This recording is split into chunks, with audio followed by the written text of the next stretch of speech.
பாத்தீங்களா, இது வந்து 3 லவ் பிரேக்கப் 10 வருஷம் வரைக்குமே லவ் பண்ணி கடைசி நேரத்துல திருமணம் வரைக்குமே நின்றுச்சு. இன்னைக்கு வயசு அவங்களுக்கு 37. அப்ப நல்லா புரிஞ்சுக்கோங்க. பொம்பளை ஜாதகத்தை தயவு செஞ்சு நான் பல வீடியோ பதிவுல சொல்லியிருக்கேன். ப்ராப்பரா செக் பண்ணுங்க.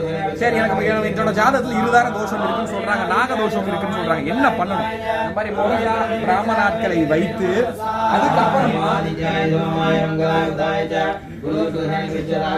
அஷ்டதிக்க நாகர்களை குறிச்சு ஹோமம் வளர்ப்பதின் மூலியமாகவும் அதுக்கப்புறம் முதல் தாரம் கழிந்து விட்டது அப்படின்ற மாதிரி செடி வச்சு அவங்களோட போட்டோ வச்சு ஆவாகனம் பண்ணணும்.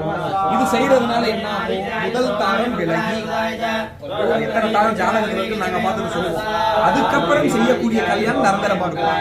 இந்த மாதிரி பண்ணாம கல்யாணமே ஆகாம நிறைய பேர் இருக்காங்க. கல்யாணமாய் டிவோர்ஸ் ஆனவங்க நிறைய பேர் இருக்காங்க. இனிமே வரக்கூடிய இளைய தலைமுறை இந்த மாதிரி வரக்கூடாதுன்னு நினைச்சு பிரார்த்திக்கிறேன்.